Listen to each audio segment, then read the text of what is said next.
To the future bright coaching classes.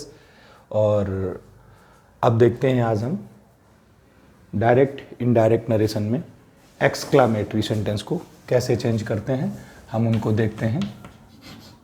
Sentences ये आपको इस प्रकार के सेंटेंस कैसे चेंज किए जाते हैं इसको देखते हैं। एक्सक्लामेटरी सेंटेंस क्या होता है, एक तो इनकी सबसे बड़ी पहचान आइडेंटिफिकेशन हम आपको बता दें। बड़ी कभी भी जब आपके पास ये वाला साइन लगा हो, कहीं इस टाइप का साइन लगा हो, तो आप समझ जाना वो सेंटेंस एक्सक्लामेटरी। कैसे पहचानेंगे आप इसको, इसमें सडन फीलिंग्स होती है। सडन फीलिंग्स मतलब ऐसी फीलिंग्स जो आप तैयार नहीं हैं, आपके साथ घटित हो जाती है, आप तैयार नहीं उसके लिए, तो उस समय जो आपके एक्सप्रेशंस सडनली आ जाते हैं, जो आप एक्सप्रेशंस देते हैं, उन्हीं को हम इन सेंटेंस के माध्यम से बताते हैं। सपोज आप मैच देख रहे हैं, इंटरेस्ट रखते हैं आप क्रिकेट में, और बहुत ही एक्साइटिंग पोजीशन पे मैच है, 2 या 3 बॉल हैं, 1-2 विकेट है इंडिया के, शांत बैठे होते हैं हम सब अपनी अपनी टीवी के सामने 8-10 रन बनाने, और इसी दौरान अगर किसी बैट्समैन ने 2 छक्के लगा दिए, सिक्सर मार दिए और जीत गए, तो शायद हम लोग इस एक्सप्रेशन के लिए तैयार नहीं थे। हम तो ये सोच रहे थे कि आउट हो जाएगा। तो जिसको जो वर्ड्स हमारे मुंह से उस समय निकल रहे होंगे, उनको हम क्या करते हैं, इस सेंटेंस से बताते हैं। साइन ऑफ, इस साइन को साइन ऑफ एक्सक्लेमेशन कहते हैं। हिंदी में विस्मयादिबोधक चिन्ह, हिंदी से कोई मतलब नहीं। आप सिर्फ, चूंकि हिंदी वाले सेंटेंस हम ले ही नहीं रहे कहीं, तो आपको सिर्फ इसकी बात करना है। इसको चेंज करने के लिए हम क्या करेंगे, रिपोर्टिंग स्पीच को सबसे पहले, रिपोर्टिंग वर्ब या रिपोर्टिंग वर्ब या स्पीच को हम किस में बदल देंगे, एक्सक्लेम्ड में बदल देंगे। किस में चेंज करेंगे, एक्सक्लेम्ड में। ठीक है। अब एक्सक्लेम्ड के बाद सपोज दैट अगर उसमें उर्रा लिखा हुआ है और ये साइन ऑफ एक्सक्लेमेशन है, तो इसको चेंज करने के लिए हम क्या करेंगे, एक्सक्लेम्ड विद जॉय। ओके। अगर उसमें अलास है तो एक्सक्लेम्ड विद सॉरो, इसमें चेंज कर देंगे। अगर ओ है तो एक्सक्लेम्ड विद जॉय या सरप्राइज। ये छोटे से, बाकी रूल्स वही, उसमें कुछ नहीं करना। एक बार फिर वापस कंजक्शन, इसमें दैट का यूज करेंगे। दैट नंबर 3, अगर मान लीजिए वाट या हाउ आया है, वाट हो या हाउ हो, तो हम इसको रिमूव करेंगे और इसकी जगह पर हम वेरी या ग्रेट का यूज करते हैं। और चौथी बात है कि इस साइन को भी हम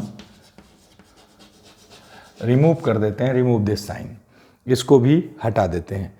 चूँकि पहले वीडियो में अगर आप देखेंगे तो हमने स्पष्ट कहा था, है ना, I told you in that video that when we join any kind of sentences, तो जो जुड़ने वाला सेंटेंस होता है वो हमेशा असर्टिव ही होगा, उसको हम एक्सक्लामेटरी नहीं रख सकते हैं। तो उस बात को ध्यान रखिए।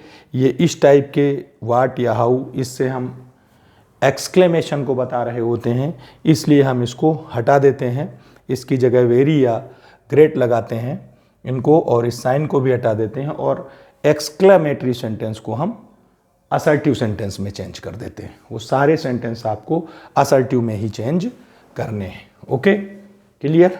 आगे देखते हैं। सपोज दैट ही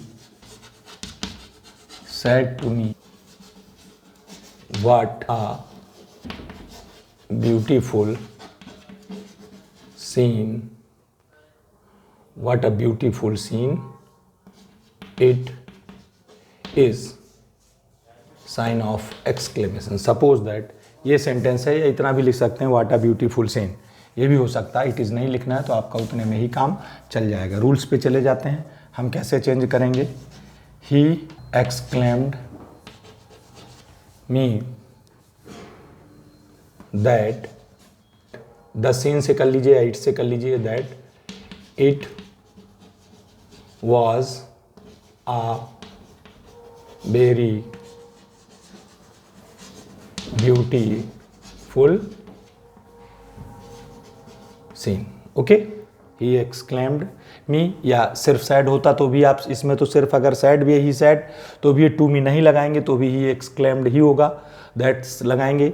इसके बाद सब्जेक्ट, सब्जेक्ट्स के बाद इज, आर, एम, वाज, वर वैसे ही चेंज हो रहे हैं। वाट को हमने किस में चेंज कर दिया, वेरी में। लेकिन आप एक बात का ध्यान रखना, यहीं मत चेंज कर देना। आप सब्जेक्ट लिखेंगे, सब्जेक्ट के बाद हेल्पिंग वर्ब, हेल्पिंग वर्ब के बाद ही आप वेरी का यूज़ करेंगे। एक और सेंटेंस देखते हैं हम, ये समझ लीजिए कि आपकी समझ में आएंगे। रूल छोटे छोटे हैं, छोटी छोटी सी चीज़ बस 10-12 मिनट में आपके समझ में आएंगे।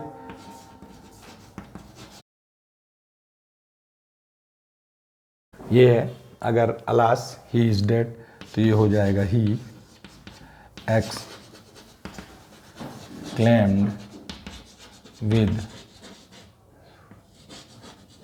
sorrow that he was dead। Okay, अगर कोई खुशी वाली बात है आप कहते हैं he said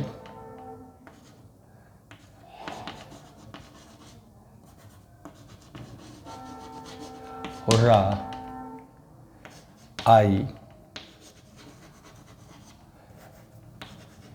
we have won the match।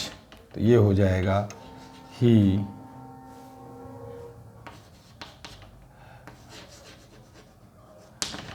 exclaimed with joy that they had on the match। इसमें और भी कई आते हैं, इससे रिलेटेड हैं, जो चेंज होता है उसमें। अब कहीं करसिट लिखा आ सकता है ना, कहीं पे गुड हेवेंस लिखा आ सकता है। इनके सेंटेंसेस हम आपको अलग से रूल्स यही होंगे, थोड़ा बहुत बस रिपोर्टिंग स्पीच में चेंज होगा। तो इनके सारे रूल्स उसी के साइड में लिख लिख के हम डिफरेंट टाइप के सेंटेंस लेंगे और वो सारे सेंटेंसेस के साथ उनका छोटा सा जो भी चेंज होगा वो साइड में लिखेंगे और आपको प्रैक्टिस कराते जाएंगे। फंडामेंटल रूल्स सिर्फ यही थे जो हमने आपको पहले बताए। आपको उन्हीं रूल्स के अकॉर्डिंग चलना है। अब अपने को पहले सीधा रास्ता जब पता हो जाता है तो छोटी मोटी जो दिक्कत बीच बीच में आती रहती हैं वो कोई बड़ी बात नहीं है, वो बहुत ज़्यादा नहीं होती, वो टेक्निकल प्रॉब्लम होती है थोड़ी सी, उसको हम उसी के साथ सॉल्व करते चले जाते हैं।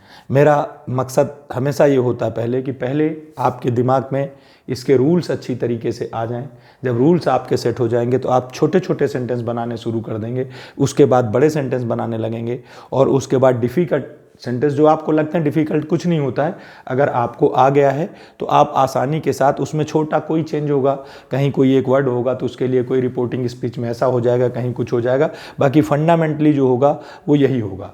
और अब सिर्फ आप रह गया है आपको ऑप्टेटिव, और उसके बाद आप तैयार हो जाइए हमारे साथ। हम डिफरेंट टाइप के सेंटेंसेस लेंगे, लंबी सीरीज चलाएंगे इसकी और सेंटेंस लेते जाएंगे, आपको प्रैक्टिस कराते जाएंगे। आप हमारे चैनल को अगर अभी तक आपने सब्सक्राइब नहीं किया है तो सब्सक्राइब ज़रूर कर लें, क्योंकि आने वाले वीडियो जितने भी होंगे वो जितने भी कॉम्पिटिटिव एग्ज़ाम है और जहाँ भी इंग्लिश का एग्ज़ाम होगा उसके लिए बहुत इंपॉर्टेंट होंगे। अभी तो हम ये फंडामेंटल इसलिए लेके चल रहे थे कि इससे और सारे स्टूडेंट्स का इससे फ़ायदा हो। थोड़ा ज़्यादा विस्तार से भी लिया, हालांकि अगर ट्रिक से समझाते तो थोड़ा छोटा हो जाता, लेकिन मेरा मानना ये है कि आप जितना ज़्यादा प्रैक्टिस करेंगे, एक एक चीज़ जानेंगे तो आपके समझ में ज़्यादा आएगा। Thank you.